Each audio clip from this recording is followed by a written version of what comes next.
मनातलं सुनेच्या मनातलं तुम्हा आम्हाला काय कळतं. जसं दिसतं तसं नसतं, जसं दिसतं तसं नसतं, जसं दिसतं तसं नसतं, जसं दिसतं तसं नसतं.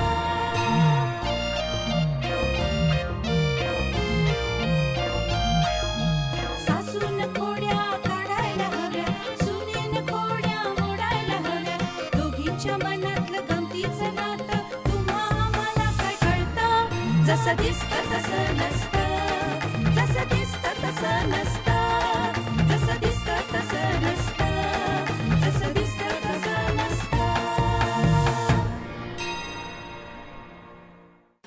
विजय, मला इथे जास्त काळ थांबता येणार नाहीये. मी इथे आली आहे हे तुझ्या आईला समजता कामा नये.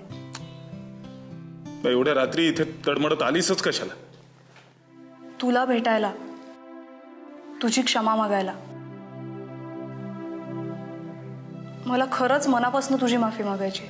माझं मेलीचं तोंड दिसतं सगळ्यांना, माझ्या मनातली माया नाही दिसत. तुझ्या मनात माया आहे ना, मग एकदा मायेनं हाक मार.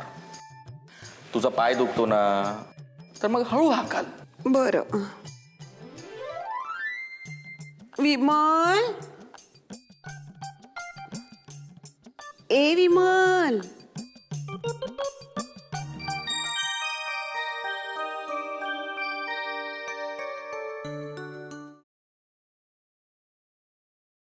आणि तुम्हाला एक सांगतो, जर खरंच देवधर परत आलेला असेल ना, तर मी जाऊन त्याची माफी मागेन. हो, हवं तर पाय धरेन त्याचे.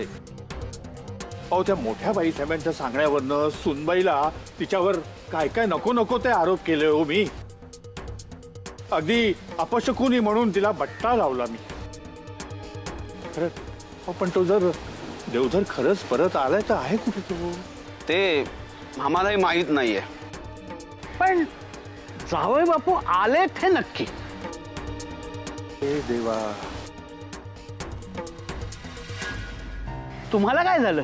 तसं नाही हो, पण त्या बाई सुनबाईला बाधा झाली असं मला सांगायला लावती. नाग त्या बिचाऱ्या मुलीला त्रास नाही का? पुन्हा सगळे उगीच ते सगळे सोपस्कार. याचाच अर्थ मालकीणबाईंना देवधर परत आला याबद्दल खात्री नसावी. मग हो, त्यांच्या मते त्याने इहलोकीची यात्रा संपवून तो केव्हाच पंचतत्वामध्ये विलीन झालेला आहे. गुराव, तुम्ही निघा. उशीर झाला तर मालकीणबाईंना उगाच संशय यायचा.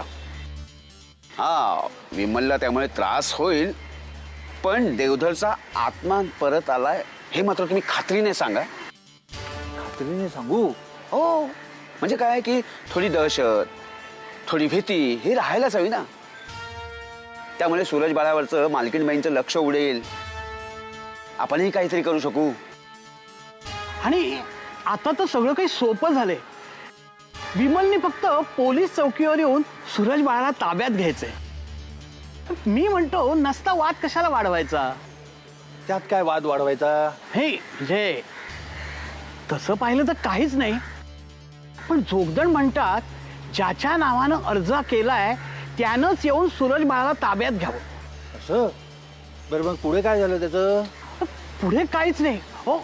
आमची विमल पोलीस चौकीजवळ फिरकायलाच तयार नाही. हे माझ्या लक्षातच आलं नाही. हो, बघा ना, आता 5 दिवस झाले. विमलला पोलीस चौकीत यायला काय हरकत आहे? हो, तुम्ही काही काळजी करू नका. मी आता वाड्यावरती चाललोय ना, मी व्यवस्थित बोलतो करतो. हो, पण विमल बोलणारच नाही काही. नाही, मी विमल बद्दल बोलत नाहीये. मी मोठ्या बाई साहेबांना बरोबर बोलतो करतो की नाही. बघा, अजिबात काळजी करू नका, निश्चिंत राहा तुम्ही. बरं, येऊ मी? येतो. ओम नमः शिवाय.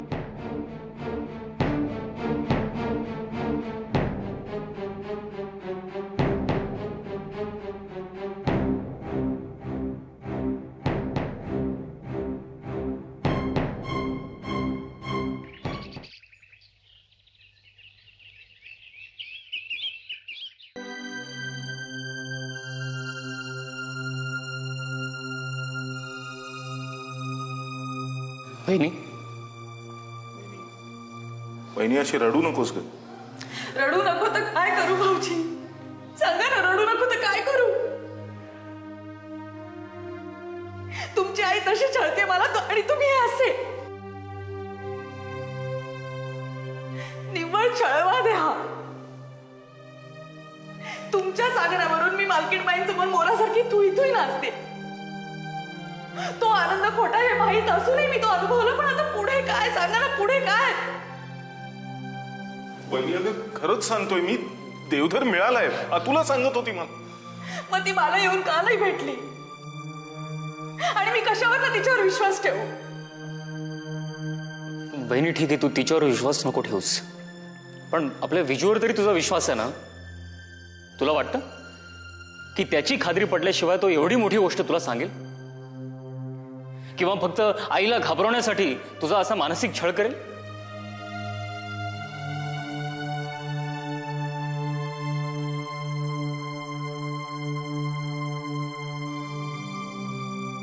थोडंसं पाणी पी बहिणी, बरं वाटेल तुला. बहिणी पाणी घे.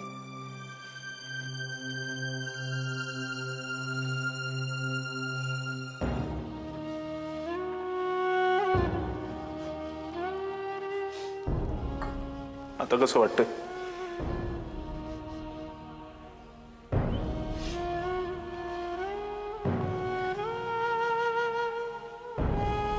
भाऊजी मला अतुलाला भेटायचंय.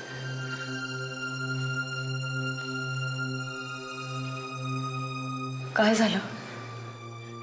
अतुला आहे ना इथे? बहिणीबाई, हो मालकीनबाई जणू तुमच्या भागच लागल्यात. त्याने काय झालं नीट सांगशील का? हो काय सांगू तुम्हासनी. अहो मालकीनबाईंनी गुरुवाला बोलावणं धाडलंय. म्हणत होत्या वहिनीबाईंना भूताने झपाटलंय म्हणून. मी आलो सायला भेट. कुठे चालले तुम्ही? मी आईला विचारणार की नक्की कशावरून तिने हे ठरवलंय. तुम्हाला काय वाटतं? तुम्ही जा विचारलं तर तुम्हाला सगळी उत्तरं मिळतील.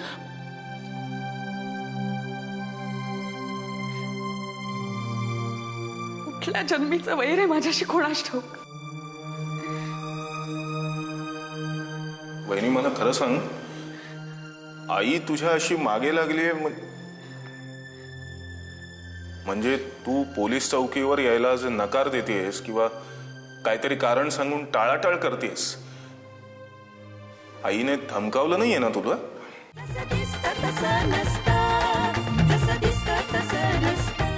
वहिनी मला खरं सांग, आई तुझ्या अशी मागे लागलीये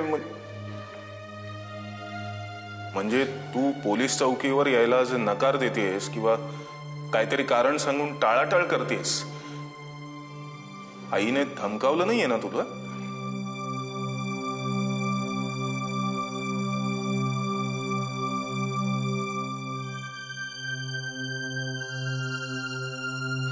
सूरज बाळ हरवल्याचा अर्ज तू तुझ्या सहीनं दिला होतास आणि मुनिमांच्या बायको बरोबर तो सापडला.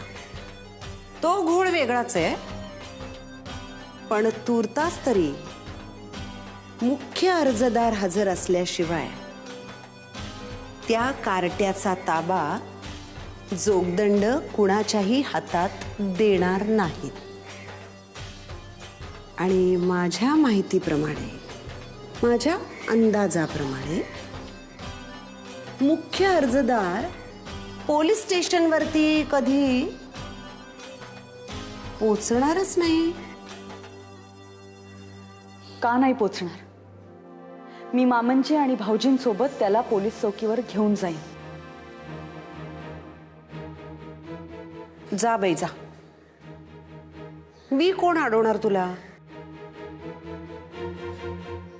पण काय आहे, तू इथनं निघालीस आणि तुझ्या कार्ट्याला काही अपघात झाला तर मी त्याला जबाबदार नाही. हा, काय बोलताय तुम्ही? अगं खरं तेच सांगतेय. काही होऊ शकतं ना. सध्या तुझा तो कार्टा पूर्णपणे आमच्या मर्जीवर अवलंबून आहे.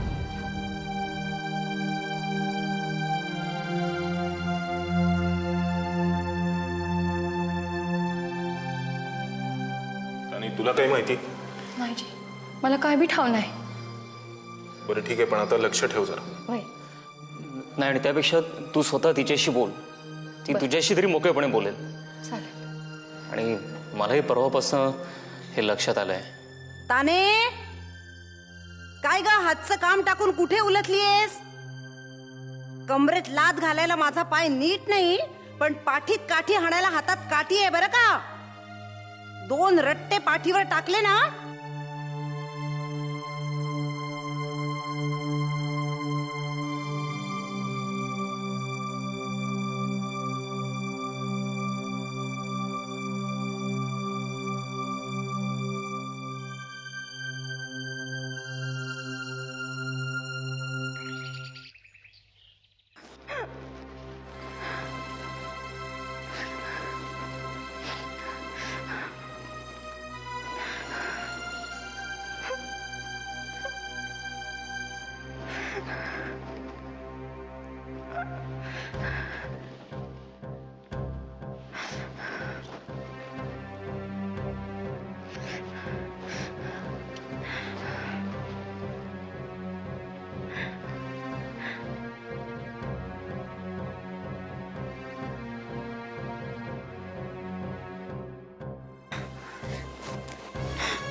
तुला ग शांत हो बघू, आणि मला नीट सांग काय झालंय ते.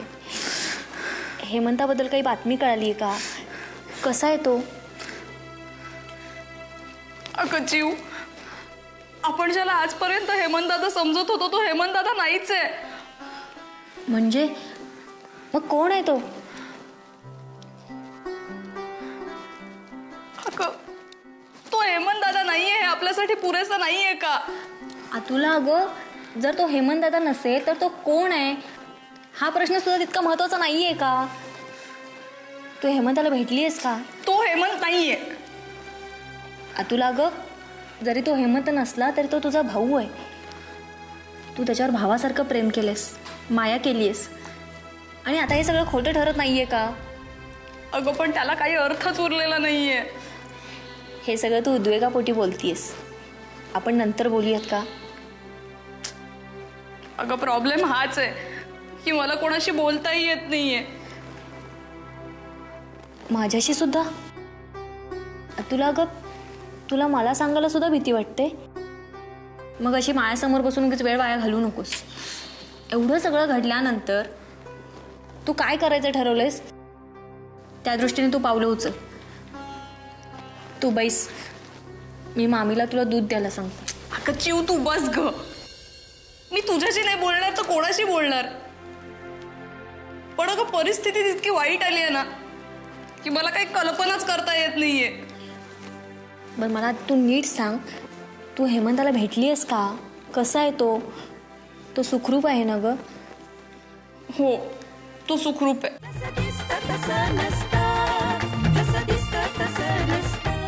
तू हेमंताला भेटलीयस का? कसा आहे तो?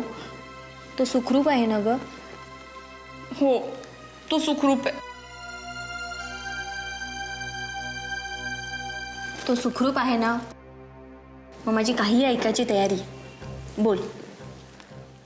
चिव, तुला आठवतंय विजयच्या आईने जेव्हा मला खोलीत कोंडलं त्यावेळेला मी तिकडून का पळाले ते? तुला ग, आता तू माझ्यासमोर धडधकड आहेस ना, मग तेव्हा काय घडलं, कसं घडलं हे ऐकण्यात मला इंटरेस्ट नाही. हेमंताचं काय झालं ते आधी सांग. अगं तेच तर सांगतेय. या साऱ्याची सुरुवात तिकडूनच झाली होती. म्हणजे? अगं त्या बाईने मला तिथे कोंडलं. त्याच्यानंतर मी खोलीत एकटीच होते. अनायसा इथे तिथे शोधायला वाव मिळाला असं म्हणत मी शोधायला लागले.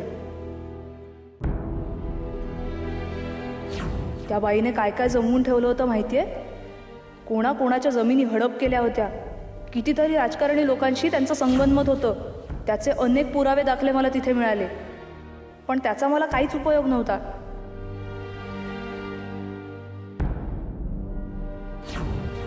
असं शोधता शोधता मला एक फाईल सापडली.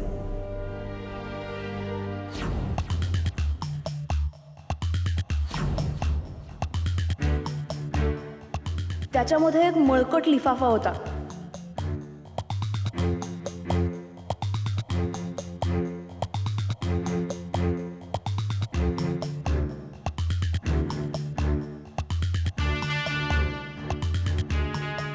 जस्ट उत्सुकता म्हणून मी तो लिफाफा उघडून बघितला, तर त्यात एक फोटो सापडला. अगं तो फोटो कोणाचा होता माहितीये? हेमंत दादाचा, आपल्या हेमंत दादाचा आणि त्यांच्या देवधरचा.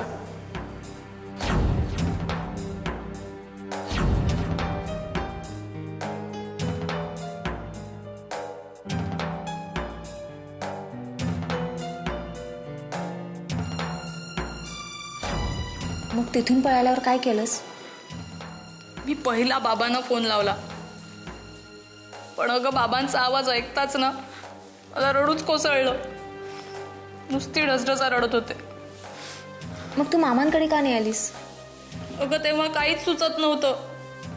जिथे मला विजय आठवला नाही तिकडे मामा कुठनं आठवणार. तेव्हा मला फक्त एक गोष्ट कळत होती. काय कळत होतं? बाबांना हा सगळा झालेला प्रकार सांगणं. अगं हल्ली हल्ली बाबा दादावरती खूप विसंबून राहायला लागलेले ग. कोणती आंतरिक उर्मी काय जाणो, पण त्यांना अगदी खात्री होती की हा आपलाच हरवलेला मुलगा आहे म्हणून. आणि देवधर आम्हाला ज्या परिस्थितीत मिळाला त्या परिस्थितीत कोणत्याही बापाला वाटलं असतं की हा आपलाच हरवलेला मुलगा आहे. त्याला तर काहीच कळत नव्हतं ग. आपणच त्याला सगळ्या गोष्टी सांगितल्या, तो फक्त मान्य करत गेला. आता हेमंत कसा आहे ग? कसा आहे काय माहिती. अगं आहे की नाही, कसा असेल, कुठे असेल. तुला अगं मी देवधर बद्दल विचारतीये. देवधर कुठे आहे आता? काय माहिती, त्याचं तर नशीबच खडतर आहे.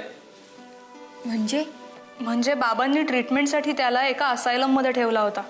हो, म्हणून तर मॅडम बरोबर आपण इथे आलो ना. अगं पण तो तिकडून पळून गेला.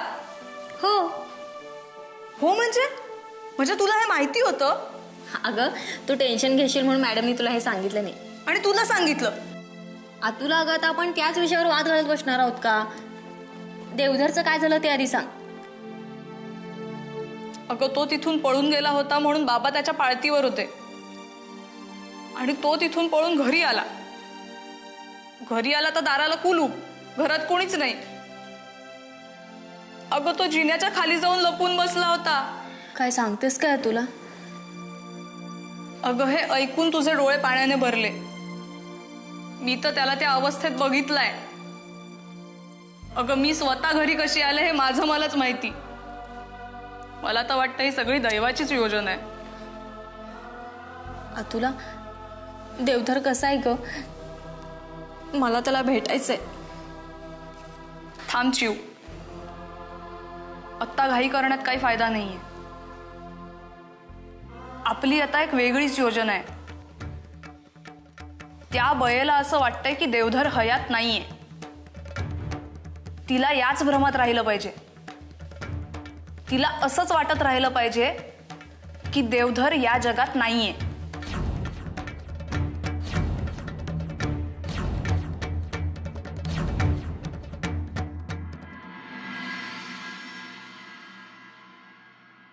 ओम राम ह्रीं चामुंडाय विच्छे नमः. ओम फट स्वाहा. ओम राम ह्रीं चामुंडाय विच्छे नमः. ओम राम ह्रीं चामुंडाय विच्छे नमः.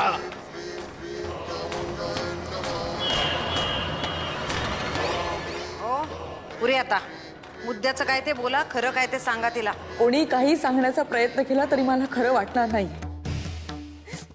कारण खरंच काल देवधर माझ्या समोर आले होते. मी खरं सांगते. देवधर आला नव्हता, तुला दिसला होता असं म्हण.